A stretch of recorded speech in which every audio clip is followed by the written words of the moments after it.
How do you go from the comfort of speaking to a small audience to all of a sudden speaking to a large audience?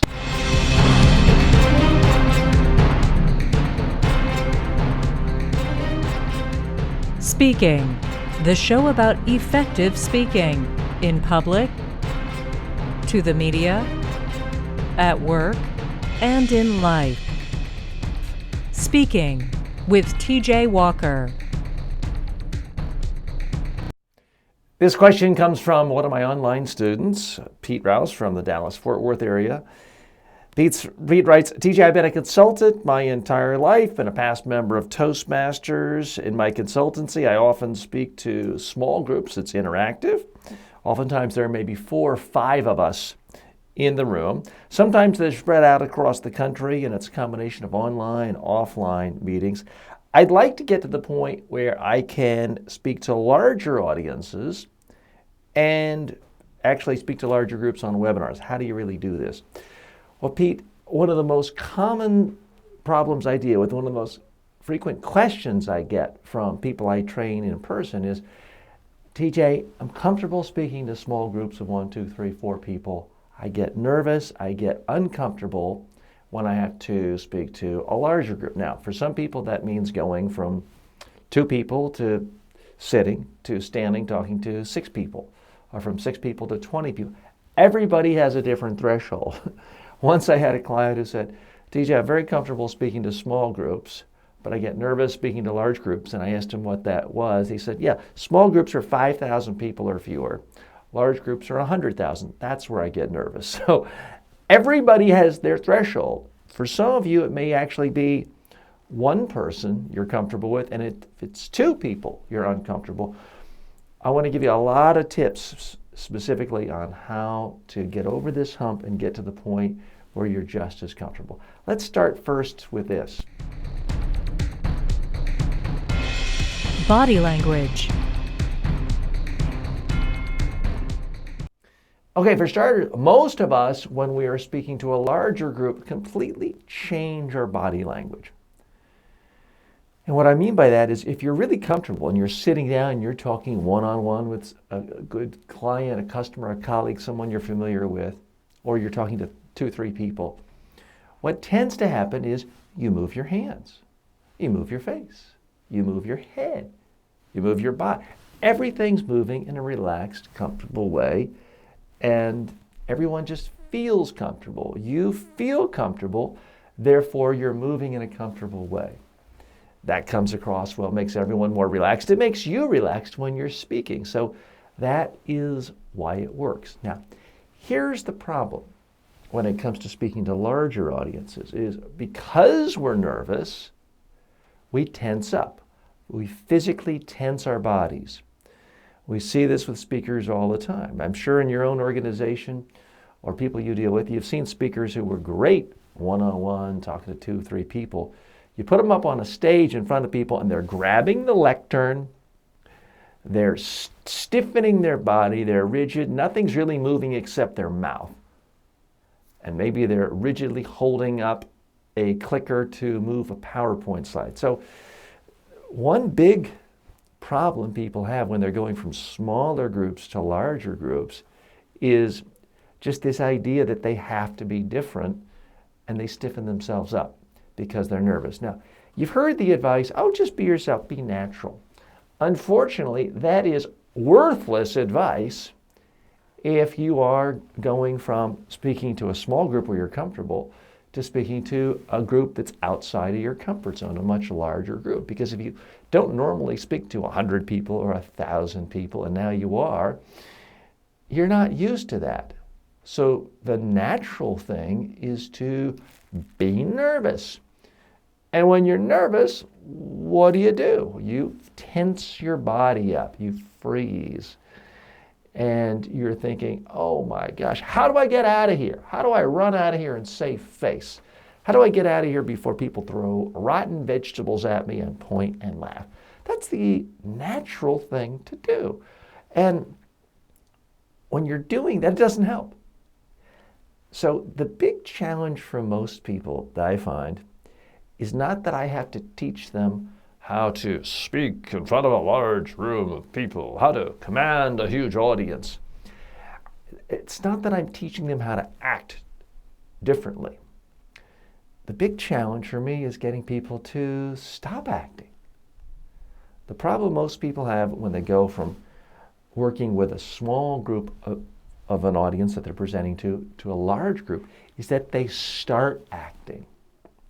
They start acting scared.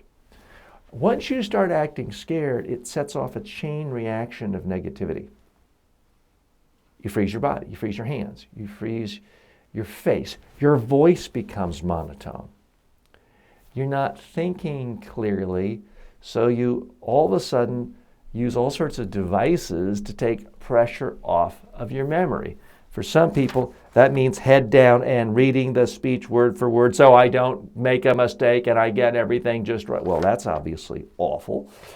For other people, it is sort of turning their back on their audience and reading PowerPoint slides, a horrific, unmitigated disaster.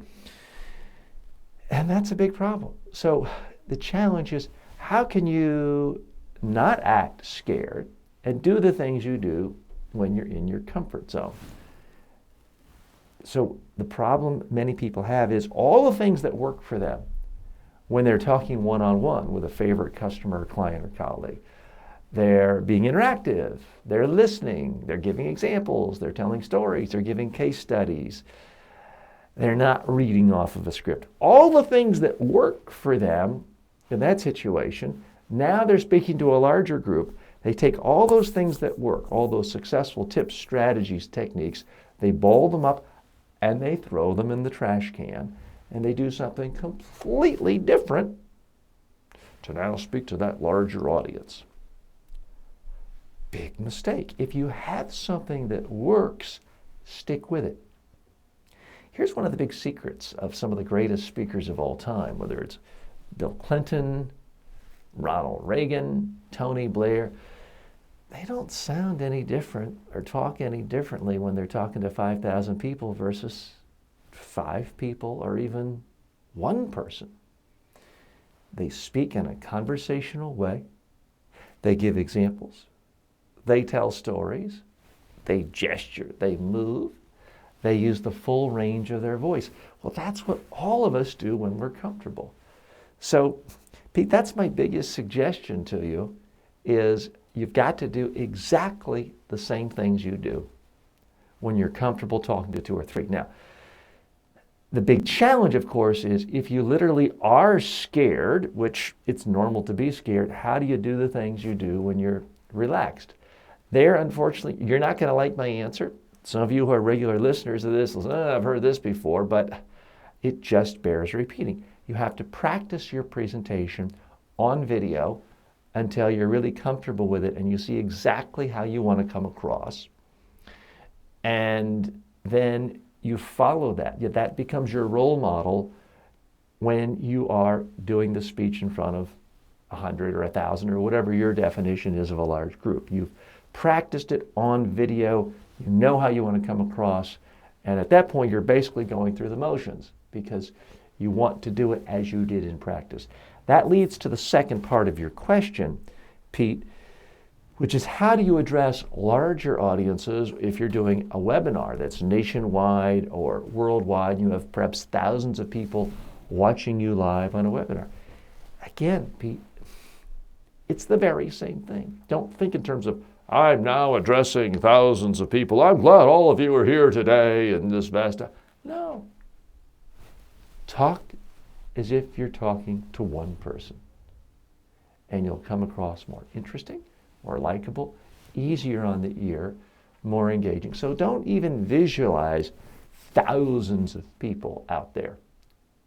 Instead, imagine you're having a conversation with one person.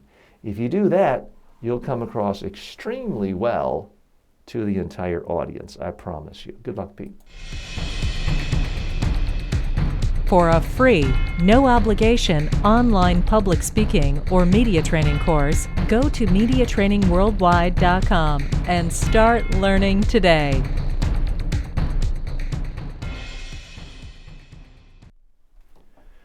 Folks, as always, this show is devoted to questions from you. If you have questions, believe me, I want to know what they are, because this show is not about me pontificating on the political issues of the day. It's not about me just lecturing on and on and on. It's really a response to questions that you either write to me, call me with, post on Facebook, LinkedIn, anywhere. Your questions.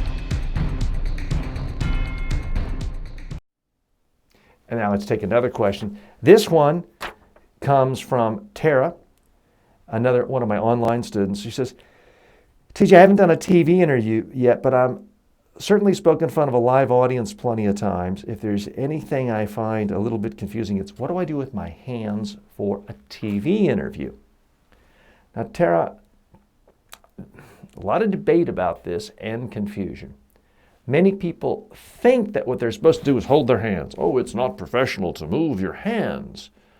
A professional person should be like a news anchor, have them firmly on the desk, put them in your pockets. All horrible advice in my mind, based on actual experience.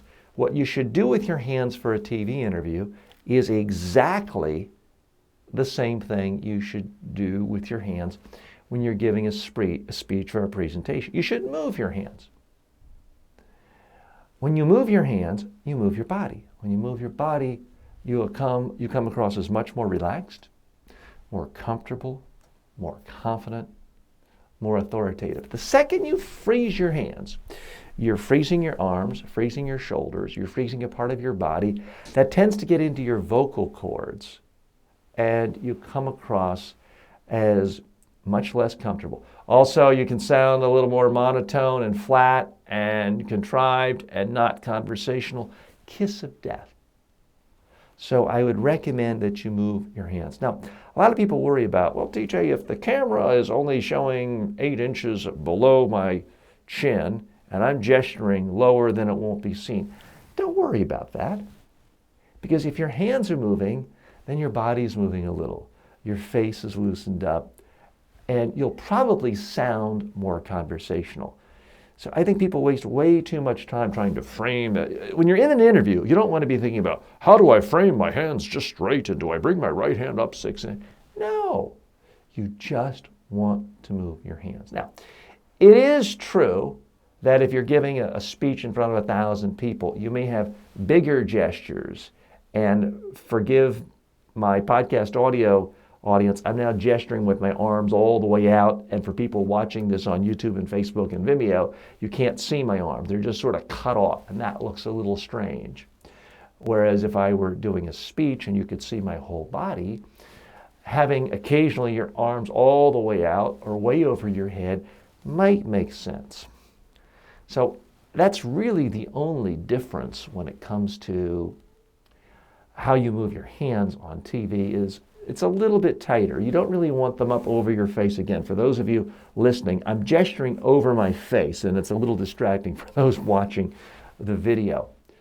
But here's the thing. I have trained thousands of people, more than 10,000 people, from 6 continents for the last 30 plus years. I've never yet had someone gesture too much when we are doing TV interview preparation or for their actual TV interviews. In theory, you see it.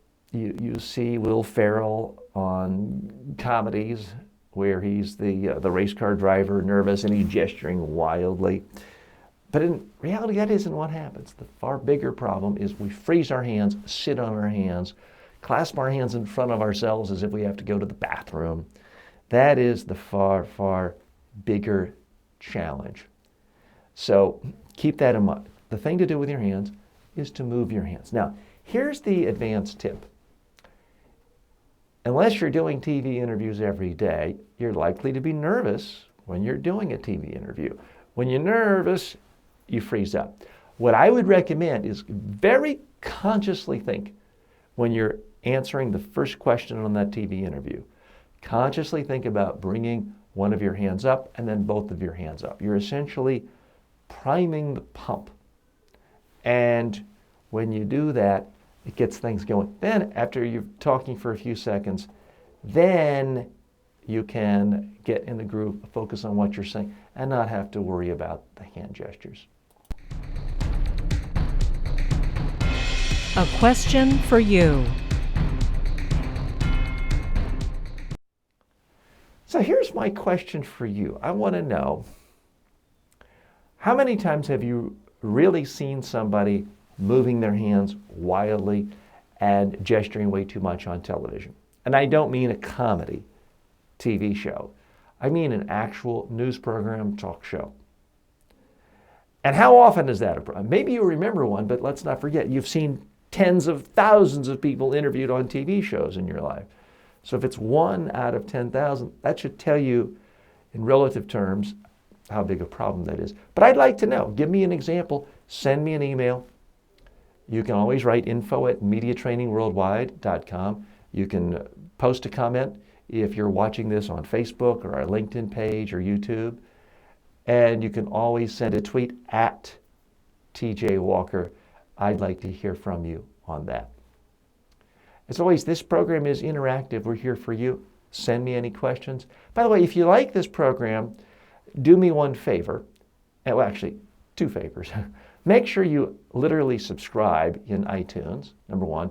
Number 2, download as many shows as possible, because the more downloads there are, that sends a trigger to Apple that this show is perhaps not worthless, and they place it higher up in their search engine. So if you could do that for me, I would much appreciate it. And if you really want to do me a favor, leave a rating, an actual starred rating, a review for the program on iTunes, and it would be much, much appreciated.